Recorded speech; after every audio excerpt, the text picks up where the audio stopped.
This podcast is provided by National MI for informational purposes only and should not be construed as professional advice. Reference to any third-party products or services, as well as the views, thoughts, and opinions of guests, does not constitute an endorsement or recommendation by National MI. Views and opinions expressed by National MI employees are those of the individual employee and do not necessarily reflect the view of National MI.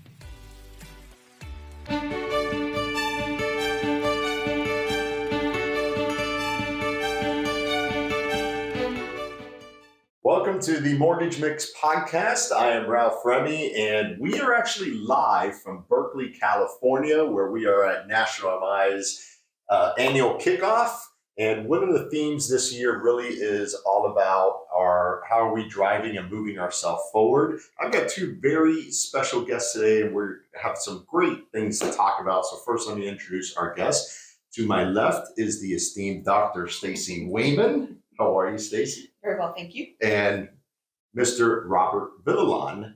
Hey, Robert. Hey, how are you? Great. Thank you for having me. Yes. So one of the themes that we're talking about as far as a way to drive ourselves forward is really about education. So I wanted to really take the opportunity today and not only do a quick podcast since we are on location and we've heard some great sessions and great discussions on how do we move ourselves forward. Well, both of you have really made it a priority for yourselves, not just this coming year in 2024, but even in previous years, to make education a priority and making sure that you are advancing yourselves personally and professionally through education. So I'll ask both of you to kind of just share a little bit about why you deem education to be important. Well, I think that whether you're a leader by title or a leader by nature, it's really imperative that you continue to learn, you continue to grow, and you continue to develop your role modeling what your teams can do, but you're also making sure that you're showing up to be your very best for the people that follow you or that you lead. So that's one of the big things for me is that I don't ever plan to stop learning. Yeah, it's really important to make sure that you always challenge yourself to find out more about the industry you're in. Like we're in one aspect of it, private mortgage insurance, right?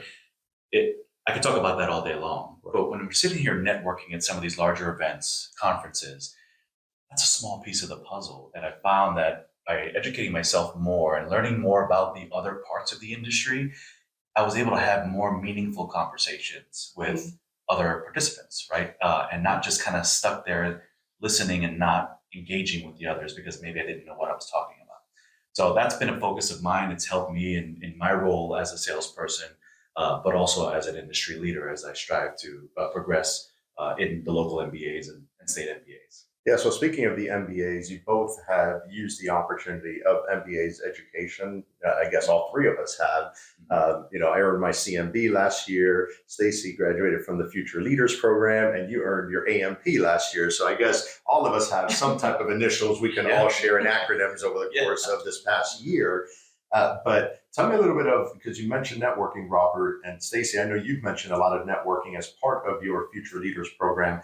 How has the education that you've learned and other insights from our industry outside of what we do or maybe where our past experiences take us have helped you learn and better understand what not just our clients, but even potential partners do and help us just be better partners for them? Yeah.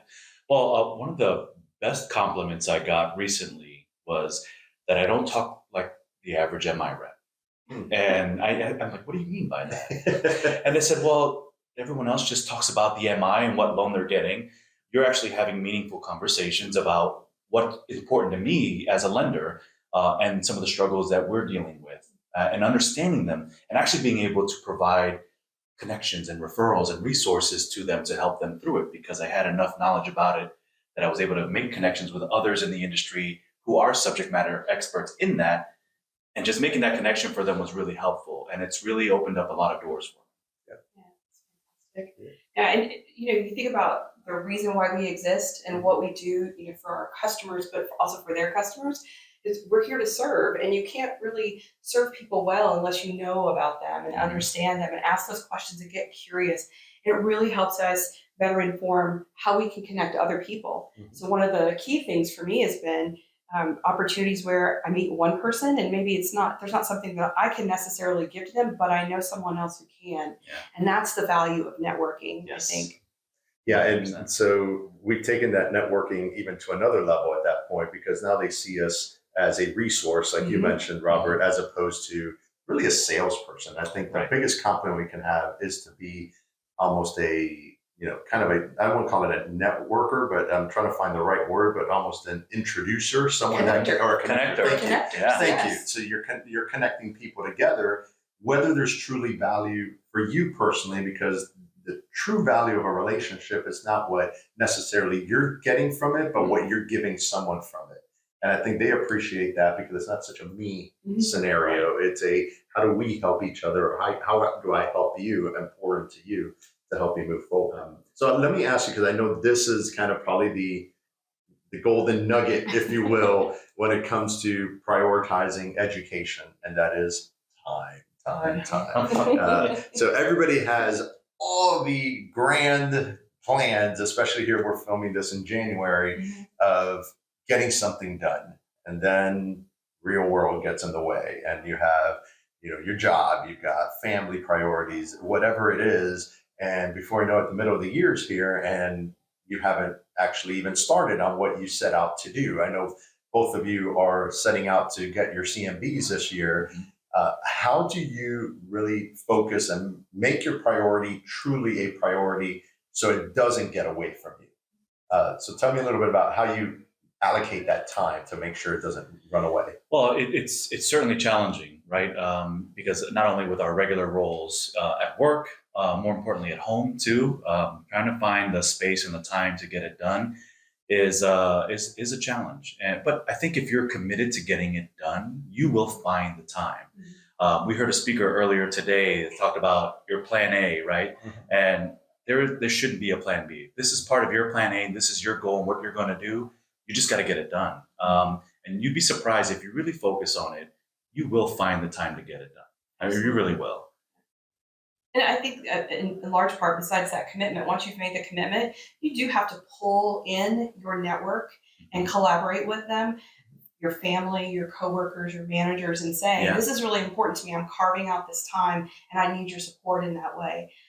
Because we only get stronger when we work together. That same speaker talked about the importance of preparedness for when an opportunity presents itself. And if you think about the reason why you're doing development, it's not necessarily just for the satisfaction of I completed it and I got it done and I can stand tall. It's also what you're able to give back to your clients and even to your family by being better educated or being stronger in the role that you're in.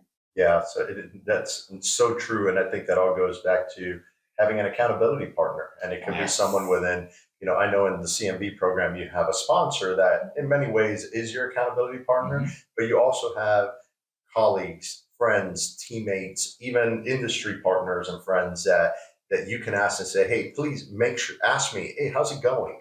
Because if you're asking me and I'm telling you, well, I haven't done anything, it's not going to look very good on me. But at the same time, that person can ask the tough question and go, well, what?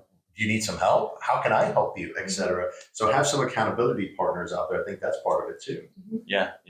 And some tips that we've gotten from some other people that have been through the program already is, find yourself a window where this is all you're going to do. Even if it's just one day a week for an hour or two, find yourself that window, block it out, and this is what you're going to focus on for that short period of time. And then that will hopefully help you get through the scheduling piece. Yeah, that's a great piece of advice, because I can tell you, I did that myself. I would block out normally 3 to 5 on Tuesdays. I tried everything I could to make sure I didn't have a meeting at that time, to have 2 uninterrupted hours that I can say, I'm going to go. And if I had a meeting, then maybe it became 4 to 6. And I had the commitment of my family, like you said, because they were being supportive, to know that, okay, I may be working late that day, if you will, even though I was just in my office concentrating on my studies and not necessarily on calls. But it's really more about time utilization. And like to your point, again, making that commitment for this is my goal, this is what I want to do, and I'm going to pull in everybody who can support me,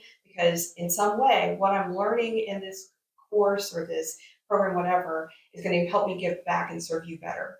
Yeah, well, so I'll remind everybody, make sure if you haven't done so to subscribe to the Mortgage Mix podcast. If you haven't done so already, like our video if you're watching this on YouTube. But just as we go to wrap it up, any final words as far as education prioritization, time management, or just anything that you feel could help our audience and listeners just make sure that they do put that priority this year and in the future. And it doesn't have to be a CMB or something of that grand. I mean, I think little by little we built ourselves up to reach that level. But any words of wisdom that you can say, even to help them kind of start small. I think you said little chunks earlier, Stacey, but any words of wisdom to help them kind of take that first step, if you will. I think you just have to take those baby steps and start to move, but giving yourself permission to go after that goal. However small you might think it is, it's still going to be grand in the grand scheme of things, because it's helping you to be prepared for where you're headed next. So every little bit counts. Yeah. I've been in this industry well over 25 years now, and in just everybody we've come across, no one has ever been at one piece of the industry their entire career. We've moved around from different sections. So I think it's really important that if you can challenge yourself to learn more about the other aspects of it, you're going to make yourself that more valuable for potentially your next role or maybe a promotion or whatnot. So education is so important, and we should all be challenging ourselves to just learn more about the industry we're in. Well said. Well, thank you, Robert. Thank you, Stacey, for joining us today and sharing some really great action items and key insights into how do we continue to progress and make education a priority as we begin the new year. And for everybody, again, as a reminder, subscribe to the Mortgage Mix podcast. If you haven't done so already, we thank you for joining us, and we look forward to seeing you again soon. Take care, everybody.